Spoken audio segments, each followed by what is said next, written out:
me, yes, the one and all Pound Friends, welcoming you to Start for the Universe on call. And tonight we got Doug. Say hi, Doug. Hi, Doug. And this me. Hi, me. Thank you. Okay. Don't mind me. I'm just.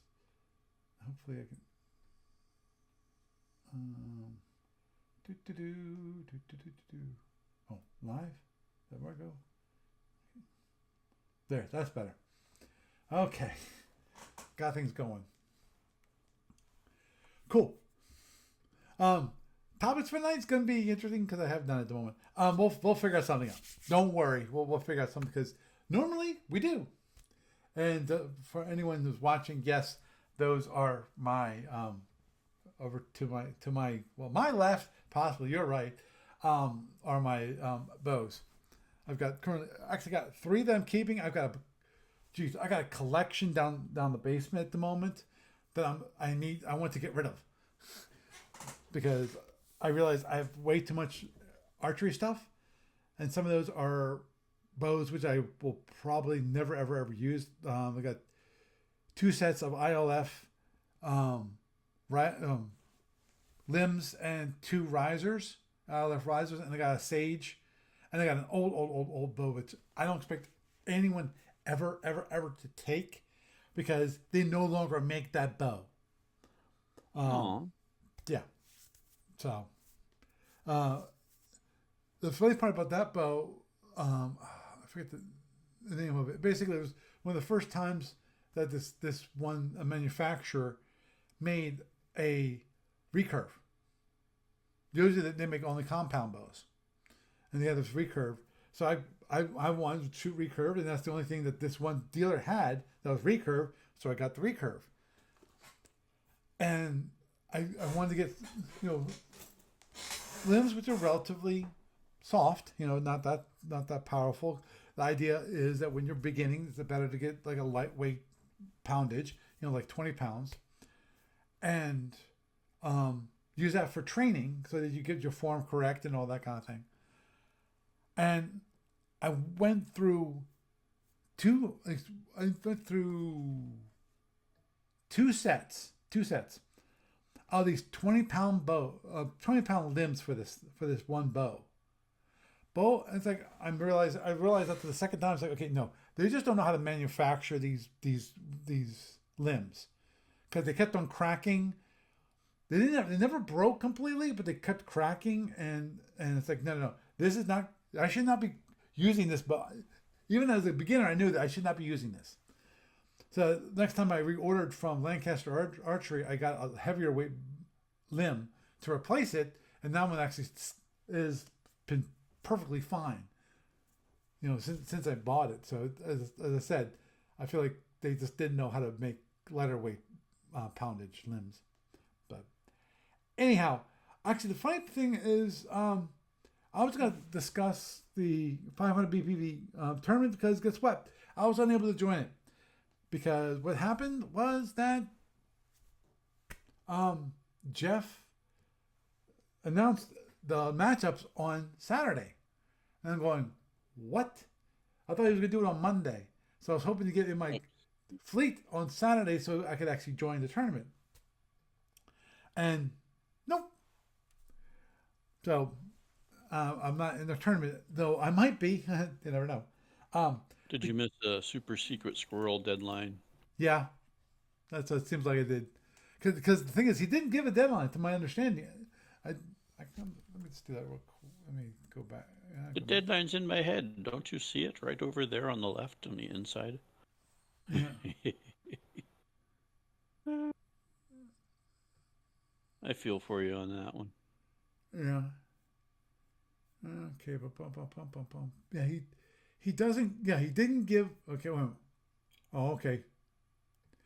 I was wrong. He actually did have a deadline of last Thursday. Ah, you just missed it. I just missed it. Well, You missed the email here's the or funny part. something. Here's the funny part, and I don't know if um, he'll let me in. Anyway, let me get Does he to. have an open? Does he Ooh, have an odd number of people? at the moment he might. I went to look. I was looking to see him posting the matchups in the discussion board for the 500 BPV tournament because that's what Jeff usually does. And what I was hoping is, after things get started, because they haven't announced the fleets yet, they, at that point, they were going to, I'm assuming Jeff was going to announce the actual fleets openly at that point. Because at that point, you really should, because all people have to do really to find out what fleets people are using is just find out when people are playing, and then you can find out who's playing what. So, but anyway, after the first round, he has announced. He said, give me the CEOs, commanders options, for the first round, and after that, we'll announce everything. I just was looking at the discussion board. One thing that Justin, who had joined the game in his Fed, saying that basically he has to bow out because basically he didn't read the rules, is what it comes down to. Because he's saying, clearly non-optional rules like combat cargo transfers, used them in both my games last time, whoops, sorry. And nerfing COs again, which is not what I thought was happening here. Because basically he didn't fully read the rules. This makes my force impossible to field as I lose about 40% of my drones, and not being able to transfer drones from ship to ship is just no words. I think I know, and it was his mistake that he was using that transferring using core rules, but they had removed that rule for the tournament, and he didn't realize that, which means basically he didn't really read the rules. And thank you for your time and effort, Jeff. I thought the point in the second race was to have standard SFB rules, 20% COs, and shrug fight at 510 BV, not homebrew. Never the number of MRS we can take is bad enough. Not allowing John transfers is a serious nerf. I don't see that as a serious nerf myself. But, so, given that, Jeff might be looking for another player. Okay. So what I might do is submit my Andromedan fleet, even though the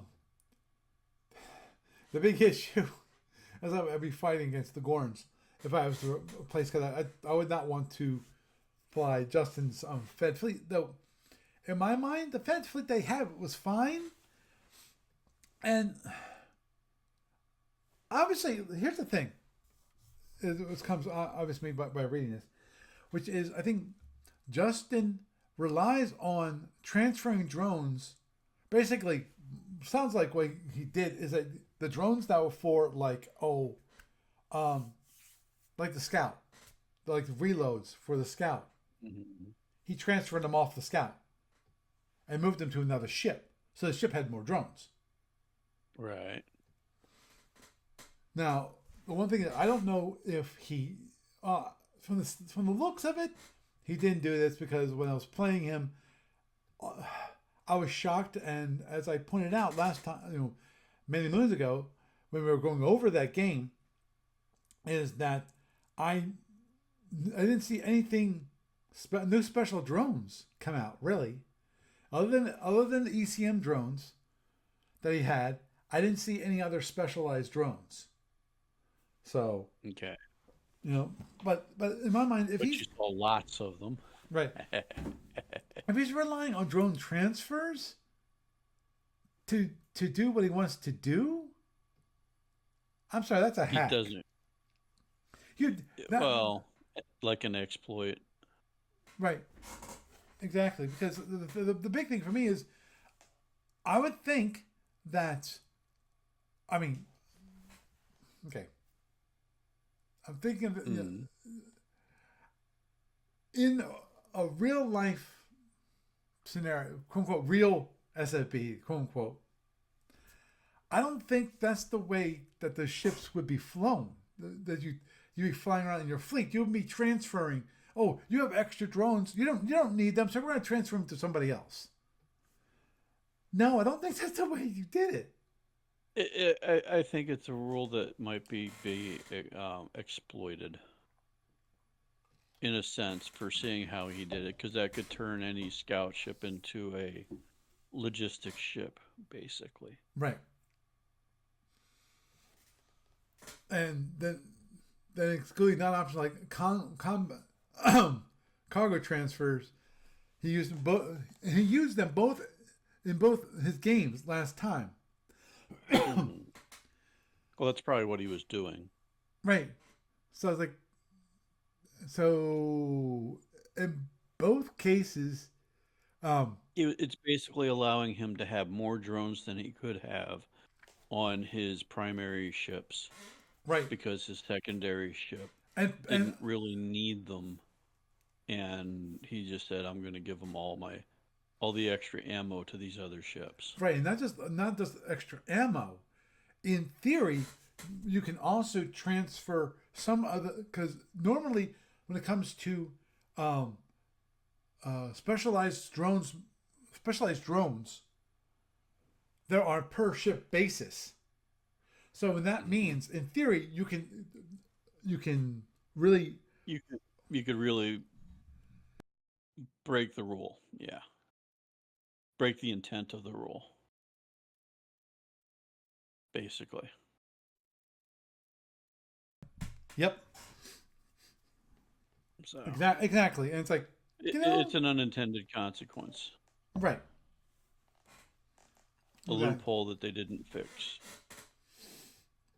Agreed, and I think that is why that Jeff looked at it and went, no, you can't do that. That, at least that'd be my guess why he set it up like that. But so that does there's a possibility. There's a possibility in for myself. So what I might do, definitely not tonight because it's by the time we get done the podcast, it'll be too late to do that because Mm. you know me and my I have to get up. I'm gonna get up bright and early tomorrow morning. Um, gotta go to mass. Um, so I will work on an Andromedan fleet. And as I pointed out last week, that Andromedan fleet would probably I'm not sure if I'd go with the mothership or not. You know, definitely I want a scout this time because I realized I really hammered not, hamstrung myself by not having a scout. Okay, the only question I have for you about having a scout is, does having the scout really kind of make it for you? Well, yeah, the big issue there is basically the big issue when it comes to the scout is the shifts. The shifts can just kill you.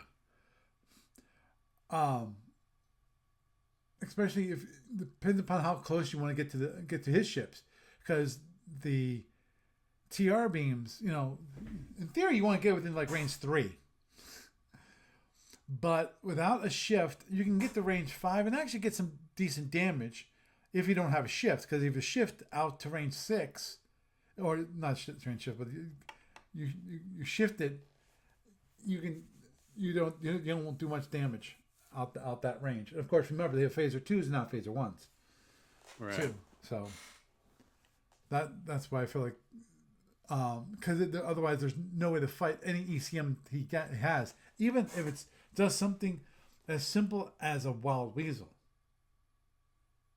Mm-hmm. Other than of course killing the shuttles. Yep. No, I get it. Just it's just a trade-off. That's all. No, yeah, I know. I mean, it means less firepower, and I know how that is when because as it is, the one thing that is going to be interesting is that, of course, again, if I fly Andromedans, it will be another fleet battle where I have no seeking weapons. But in theory, and as I pointed out last week about this, in theory, the Andromeda should have good speed. I know they have at least one ship with a displacement device, which obviously such a small fleet can work. It can work to do offensive displacements against your opponent. Don't. I'm just going to see if I bring something up real quick for myself. Because it's made me think about that. So do that. Open. I want the Centaurians. I want the Andromedans. And where's my ints? There's Intruder. Yep, the Intruder has 2 displacement devices. Okay, for those who want to see it. Oops. And that is, it's got the 3 TR heavies, got 2 displacement device. Of course, has plenty of cargo, 3 hangars, nice 8 boxes of battery. It's got like 30, 1, 2, 3, 4, 5. Actually, has 32 warp. I did not realize that. Tell you how much I fly this. 4 impulse. It's got 8 PAs in the front, 6 PAs in the back. And of course, it has an actual tractor beam. Which is always cool. I want to look at that eel. Here's the eel. Yeah, oh, definitely. This guy, which only has 2 special sensors, and it's definitely based off the 4 PAs in the front, 3 PAs in the back. What's the core? What's the courier look like? I forget. Courier, there it is. Yeah. It's got 2. This one's pathetic when it comes to being a scout. It's got 2 special sensors, got 4 batteries, it's got 2 phaser 2s. They changed this from the original Courier. The original Courier actually had like 1 phaser 2 and one tractor repulsor beam and 2 special sensors. It was kind of goofy. It's got 1 impulse. It's got a big whopping 12 warp. So a total of 17 power. Now it's only got a movement cost of 1/3. It's actually not too bad. What's the Courier have? I mean, what's the eel have?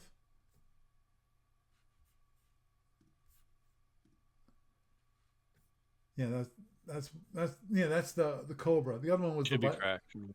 Yeah, the Courier was based off the Viper, and the eel is based off the Cobra, because it has a total of 20 points of power, but it also a movement cost of a half. It has also 2 special sensors, 2 phaser 2s. Same amount of batteries. So in theory, see, that's the one thing about the eel is that you've got 20 points of power, and if you do the trick, which I don't think would be that great of an idea. Okay, properties. Let's have the BPV on this. Yeah, it's 92. The eel is 92 points. But if you attach tractor the eel from the intruder gets kind of slow, but then the eel can use all its power for special sensors.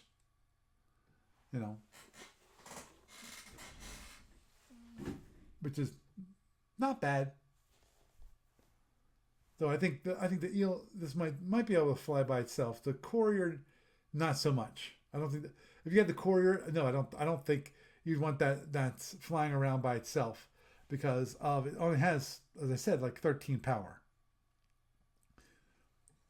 And with 13 power, nah, you're not gonna get much special sensors except for through batteries, and that's only gonna last for how long? It's insane. Okay, I think The other one was the big one, which I think is the Anaconda. There's the Asp. I don't see the Anaconda. Okay. I know that this one, that's a Mauler. Elm. What's the Infestor? And that is basically 258 points. Okay. Right, this is the one that has the Infestor is basically designed to be purely a mothership. It's got 6 hangar bays, no tractor repulsor beams at all, and 8 phaser 2s. Oh, it has but it also has special sensors. So I think you would probably use. Can we say NWPs? That'd be interesting. Well, remember, you can fire your phaser 2s as phaser 3s, right? Right. Not blind a channel. Yep. Here's an NWP. Has 2 phaser 2s.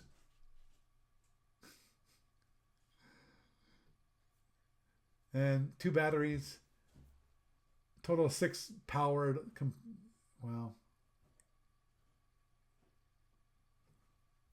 I could have sworn there was one of these suckers. What was it? Is it MCP? No, that's the cargo one. Don't mind. I just had a random thought, Paul. Go for it. Okay, random off the wall thought. Building store. You remember like those old bedroom setups, like from the medieval times, where you had that enclosed bed thing? Mm-hmm. What about making a bunk bed type of thing, only the top part's not a bunk bed, it's just a big storage thing? Oh. And then having it modular so that it can come apart. Okay. And basically be transported without any problems and put together in a new place. What do you think about that for an idea? Because I was thinking about one of the places I looked at a few weeks ago that I don't really want to go into because it's so small. Mm-hmm. But I was also thinking that if I did do something like that place, doing something like that could like cut down on the storage space I need to have. Right. Maybe eliminate the possibility of needing a storage space too. Mm-hmm. Yeah. The only thing you have to be careful with, of course, is weight. I mean, not weight of the device of the thing. Weight of what's weight of what's stored. What's stored. How much weight you can load bearing. Yeah, right. I know. And make sure it doesn't bow because of the weight and that kind of thing. Yeah. You can do that. Just basically thinking of like overhead shelving, basically. Right. Yeah, because you could basically make it a platform, and have it so that you have the legs, which you have bolts that you can bolt in. So you can take that apart. You can do that. Yeah. Okay. Even if you just random. Even if you just have it as a platform where you can put like plastic containers. Yeah, and it was just a random thought that I had, and I wanted to blurt it out so I might remember it later and actually draw up some plans for it. Mm-hmm. So. Yep. I looked at the MTP, which is a drone and mobile recovery platform. Now here's the thing. It has two TL beams. TR light beams. Mm-hmm. it does take shock. Here's a question: is there an Andromedan monitor? No. I- Oh, there's the anaconda. It's just a random thought. Understood. What about a base? Would they let you have a base? No. I don't think they. I know they wouldn't let me have a base. That'd be interesting. I think. What's it? Oh yeah, there it is. It's four. Yeah, that's what I thought. That's the mamba-sized scout, the anaconda, which is, I mean, I other than year in service was what 178. It's 142 BPV. Pretty nice, pretty nice ship. But also, it looks pretty expensive ship too. For 500 BPV overall, and around a third of it would be to your scout. That's no. And it also it would have the one and only displacement device, which then it would blind one of its special sensors if you ever used used period. So. Well, it's a timing thing. I mean, if you're getting to the point of using that, you're probably going to be not caring about blinding those things. Oh, I tend to agree with that. How about a Terminator? Actually, I don't think I can. I think that's illegal according to the rules for the tournament. No maulers? Come on. I know. It'd be for the Andromedans. Yeah. Hey, come on. Oh, that's the one. That's the one. The Shiva, Mothership Mother. Oh, good lord. Crap. Year in service is 185. Oh man, darn. I know. And conjectural too, right? It probably is conjectural. Okay. Just saying, that would be my guess on that. Yeah, I'm pretty sure that you are right. That is conjectural. Because I'm looking at this and going, that would be kind of cool to fly this sucker. I would love to fly just to see how it flew. Oh wow!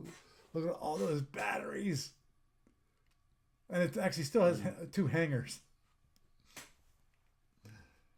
Fun, that'd be fun.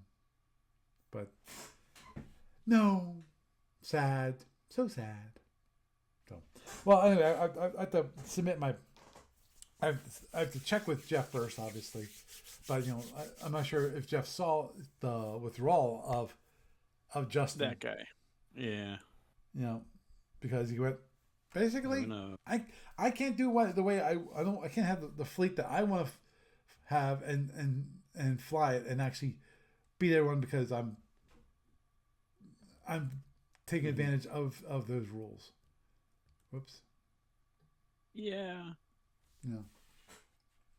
Well, it is what it is. Yeah. Yeah, I hope people have a good time. As I pointed out in the news portion, actually one of the fleets is Vudar, which I think should be interesting, and that's actually flying against a Klingon. I still have it. Oh, I don't have it here. That's this one. There it is. Yeah, we got Lyran versus Hydran. That should be an awesome battle. We've got Vudar versus Klingon. Romulan versus Fed. Again, classic matchups. And then you have Gorn versus Fed, which is not classic, but overall it would be a good fight. Unfortunately, that's the one where it's supposed to be Justin, who just withdrew. So, I'll submit a fleet, and hopefully it'll be accepted. Oh, one more. Uh, what? No, what's that? Let me look at that. What the heck is that? Oh, why is it in there? Okay. Why is what in there? Oh, I got the Juggernaut All Alpha shipped in my Andromedan folder for some strange and unforeseen reason. Okay. I have no idea. I have no idea either. It's just like, why is it in there? I do not know. Exploiter. What's the 177? Okay. Exploiters are nice. They're only 100. They're 192. 192 a piece. They have 4 TRHs and 2 displacement devices. It's basically a Conquistador, but they upgraded it. It's. I gotta look at that. I got also. I forget if that's a conjectural or not. Cause versus what's the Conquistador? Conquistador. That would be this one, which has that. Okay, the Explorer, they got rid of the hangar bay. So it nerfed it as a mothership. Interesting. Gotta think about it. Anyway, okay. I think we've discussed the 500 BPV tournament and Andromedans. Of course, I could talk about Andromedans for forever. Yes, what is it, Ang? Okay. I have some reminders for you. Oh, you've got a kitty cat? Yeah. Yeah, I don't have the video up right now, sorry. I'm on restricted mode for the internets. For those of you, here is my little kitty. This is Ang. Say hi, Ang. Hi, everybody. Okay. Okay. There. Because just in case y'all didn't know, I've got 5 cats. Ang is the latest, one of the latest additions. Ang is now fixed, so we won't have to worry about more kitties occurring. So out of the 5 cats, we've got 1 female and 4 males. So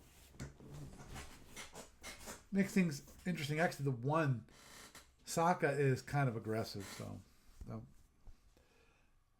I noticed that Zooks, who Sokka likes to play with, has a little bit of a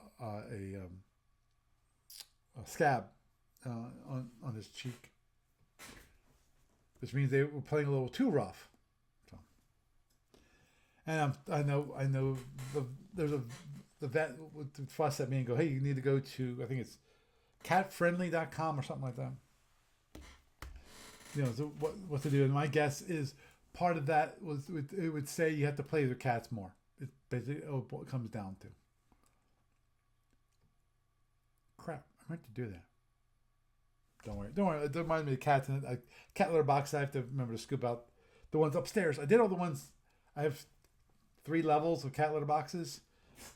I have 1 down the basement, 1 on this floor, and 1 on the upstairs in the bedroom. Like 1 in the 2 bedrooms, guest bedroom and in our bedroom. So, and we have 5 cats for 4 litter boxes, which in theory you're not supposed to have. You're supposed to have 5 litter boxes for 5 cats.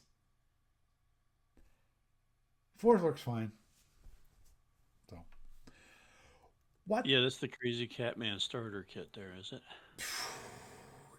Yeah. Oh, wait, you're past that part. Oh yeah. It'll be interesting. So I have a couple of reminders for you. Go for it. One reminder is Gamers of Winter's coming up in 4 months or so.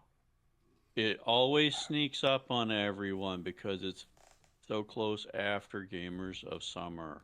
Yep. Relatively speaking. And then we have all the regular holiday goings Yeah. on. On the holidays, yeah. Well, we're President's Day weekend, 14, 15, 16. For those of you who see us on Facebook, on the Gamers of South Central PA group, I did post the event itself as a event in that group. Mm-hmm. The picture for that is a small flyer meant to be printed out. You could use, if you want to print it out, you can use the picture function and print a whole bunch of them on one page, but it's meant to be printed small, um, like a 3x4 kind of size thing. It's not huge. And then as the group picture, we have the larger poster for the event. If anybody wants to print that out and like put it up at their local hobby shop, whatnot. For those of you on the East Coast, we're a fairly decent drive from the Baltimore area. Um, from Baltimore, we're, depending on where you're at in Baltimore, 45 minutes to an hour or two. If you're in Philly, it's a straight 90-minute drive on the turnpike from Philly to Harrisburg. Mm-hmm. And then, you know, Pittsburgh, New York, you're talking a nice multi-hour drive, but we're literally like the probably the second most accessible area as far as the states go. Um, Columbus, Ohio, where they have Origins. Origins chose that spot because it's accessible to so much of the East Coast and then the Midwest as well. So it's like literally the closest spot for like the larger portion of the United States. But as far as the East Coast goes, I mean, you talk Virginia. If you're in Virginia, you're just a few hours away from us. We're in a nice hotel. There's some really inexpensive hotels nearby. I currently am staying at the Red Roof Inn while I'm going through the separation thing. And,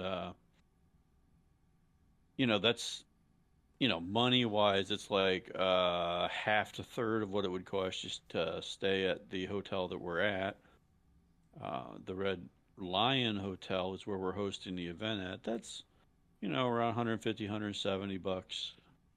Um, we don't have any special blocked rate there, but we don't get that many people from outside of the area. We do have some people that come in from, outside of the region. Like Jersey. They're like Jersey and West Virginia, and I'm not sure if it's West Virginia or Northern Virginia, but uh, and we do get that some, but we've mostly been like the participants, our attendees are mostly from um, Dauphin County, York County, Cumberland County, some Lebanon and Lancaster.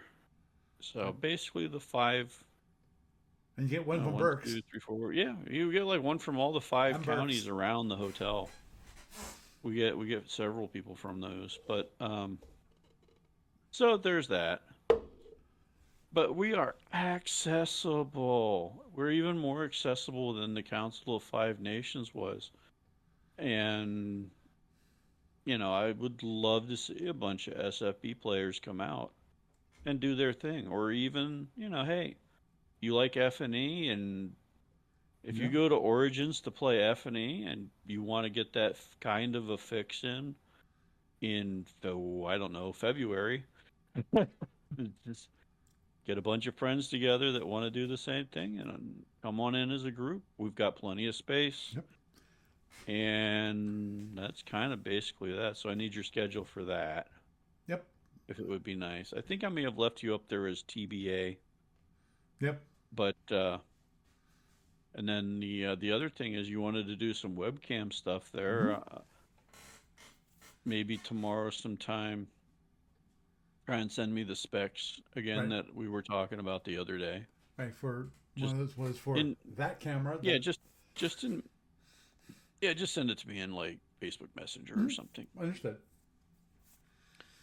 I don't, We'll do. so I can work on that for you. Mm-hmm. Um, Oh, by the uh, way, did you make sure that the everything works on the website this time? What do you mean? Didn't you last time you had a broken link for like the for registering? No. I was thinking what was the problem with it last time? I don't recall. Okay. I think there may have been. Yeah, yeah, yeah. I think it'd be kind of a long drive. Um, for from From where? DFW, Dallas Fort Worth, it's a 20-hour drive. 20 and a half. Sorry, forgive me. Hour drive. Yeah. Yeah. Yeah, Can that we would be a call? What drive. can we say? Road trip. Hey, ADB used to go to Origins. So Oh there yeah. you go. Oh yeah. Hey, come on. We would drive the 8 hour, like 8 hours. Out to Well, you Columbus. know what? If you really want to think about it, we'd probably be actually we might be a pretty cheap round trip on airfare from Dallas Fort Worth. Hmm. There's probably a direct flight. Oh, there might not be a direct flight to Harrisburg. Might be, might not be. Yeah, you might have. It's weird. I don't have the site up right now, but they do have some different off the wall direct flights. Otherwise, probably have to go to Baltimore and catch another flight up or take a rental up. But Right. Agreed. yeah, but we're not like soliciting people to say, "Hey, come in from San Francisco, just fly in." But on the other hand, it's also not a prime. It's not a prime holiday weekend as far as flights go. Hmm. And hey, if you want to, you can make it part of a whole vacation in that make Gamers Winter. Like one day, Gamers Winter, maybe the next day you head out to like Gettysburg for some Civil War. If you're Oh into, fuck no! Not in February. why not? Come on. Yeah, So it's summertime cold. maybe. Hey, you know what? Wear a Labor Day coat. weekend. That would be a good one for visiting Antietam. I mean, we're about equidistant for I think Antietam or Gettysburg. Hmm. Remember, both of those fights happened because Lee wanted to go from Virginia to Harrisburg.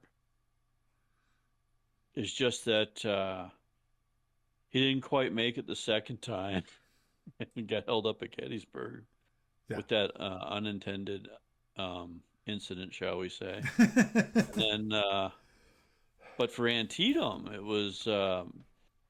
it's like it was handed to McClellan on a silver platter because I mean they literally found a copy of orders that somebody lost, and he thought it was a trick. That's one of the apologist things. They thought it was a trick, but they ended up having that fight for the same reason they had Gettysburg. So, and from Harrisburg, it's a pretty straight shot down to Sharpsburg and all that. Hmm. And it's an interesting battlefield. I kind of like it a little bit, visiting that one a little bit better than visiting Gettysburg because Gettysburg is really spread out and huge, Hmm. which is not a bad thing, but you pretty much have to drive around significant parts of it, and then if you want to see it in like one day, but but you can walk around a lot of that with minimal driving because it was like such a compact area where the battle was fought right around Sharpsburg. Hmm. Yeah, but if you come out from out of town in for the Labor Day weekend, that would be a good one for scheduling. A day or two ahead of time and a day or two afterwards to visit those two different battlefields. Hmm. I would definitely recommend something like that if you were going to take a vacation and wanted to see some battlefields, and then come in from the heat in the nice air conditioned convention and chill out for a couple days and then head out to the battlefields again and head for home, or wherever. So, but not in the February, for crying out loud. Well, that it would be like, depends. If you don't like the heat, it's not like it was Stalingrad or something. So, understood. yeah. And just to let you know, Doug, I did while we were talking about it, I brought up Facebook and I brought up your page and have so people actually could see it. Yay! Hooray! But yeah, Paul's going to do some podcasting there, Yep. and I was thinking it would be really sweet if we had like a big minis fight of some kind, you Mm-hmm. know. And I've always thought maybe it would be like one of those events that you don't necessarily see on a weekend. If we had like there was a group down in Baltimore that did what the heck was it?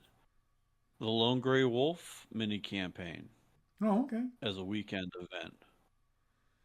That's something I've pushed for ages, but it's like, hey guys, if you're listening to the podcast and you love the SFB and you like playing it in person, our event would be perfect for you guys.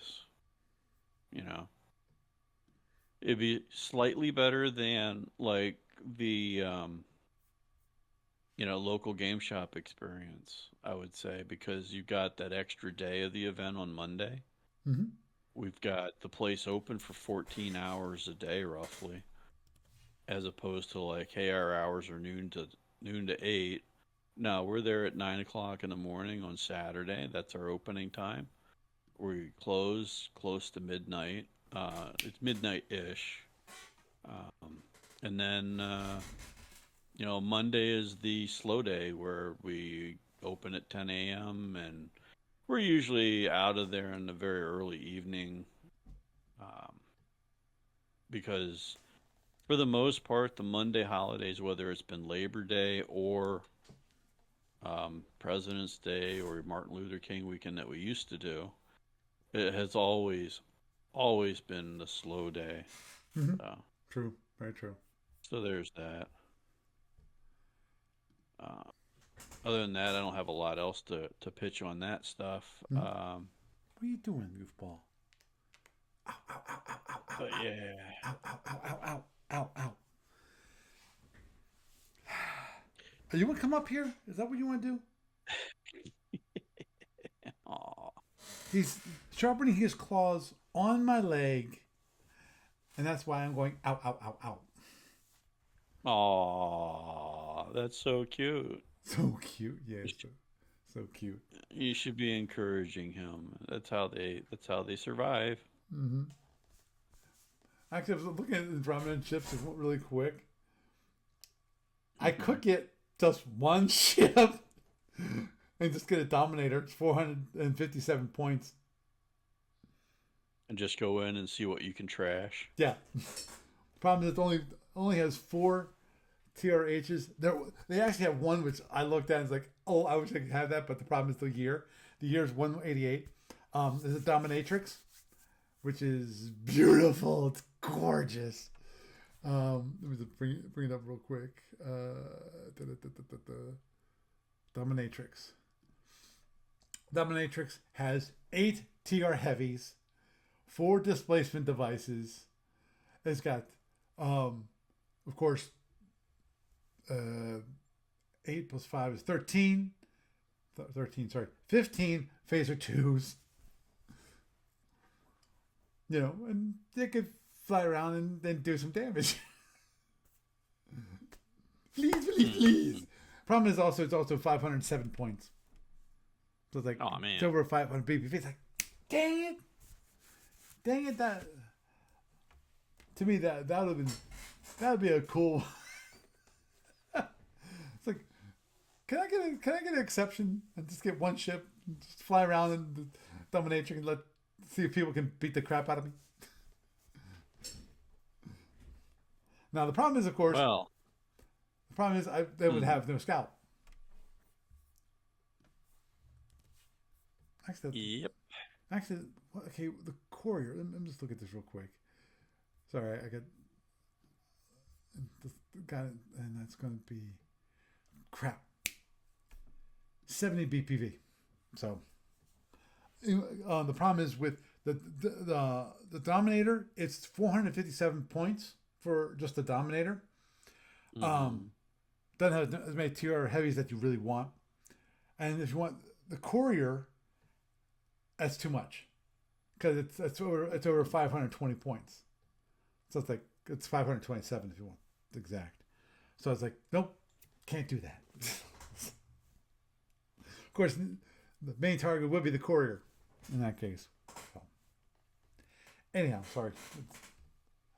Went down that rabbit hole again.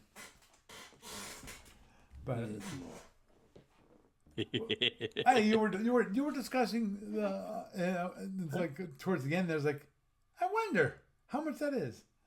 Well, I know exactly what it is now. Yep. There you go. Yeah. Well, as I said, I think the Infestor, that one actually, I think that Infestor, is that the one? Okay, that's the one with no TRs, but it has okay. That's it. The Infestor is the one that has no TRs but has more hangar space than the Intruder.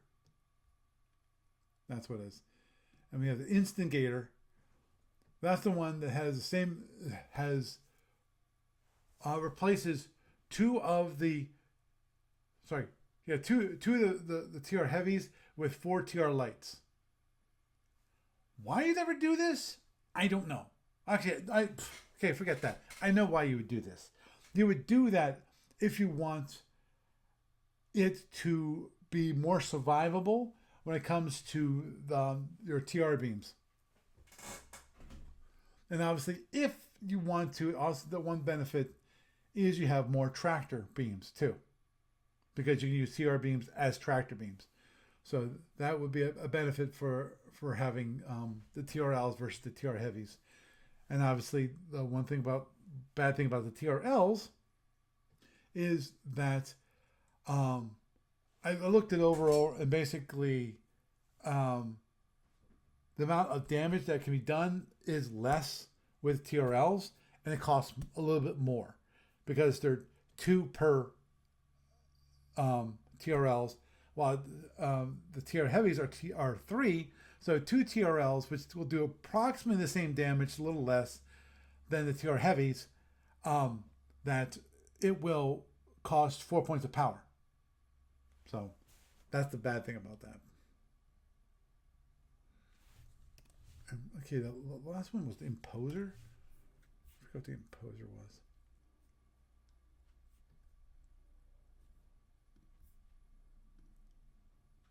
Okay, that's the one that's has. Oh yeah, what's the prop? Yeah, I got to check to see if that's conjectural. Because the problem with the thing is the beautiful thing with on Imposer, it's got 5 TR heavies. Now the problem is it has 1 hangar space, but it has 2 displacement devices, so it could fly around quite well and beat things up. And that's what is that point wise? That's 285, and supposedly the year in service is 175, so it would fit. Anyhow, actually, I think with that we'll wrap it up for this evening, because I don't think we have any more topics to go over. So I'll wrap it up now. Doug, it's been a pleasure having you on, and a pleasure always to talk to you. I thank you for having me on, Paul. It's awesome. You're welcome. Always happy to be here. And always glad to have you here. You have a good night. You too.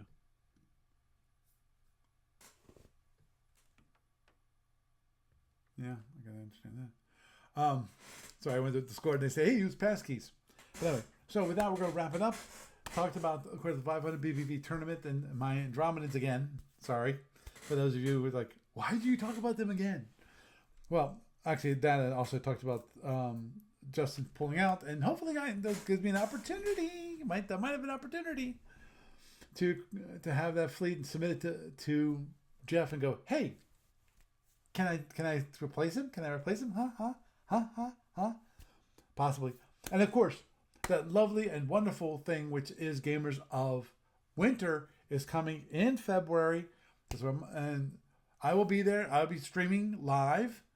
So anyone who follows me on Twitch, you will see those demos or games depending upon what happens.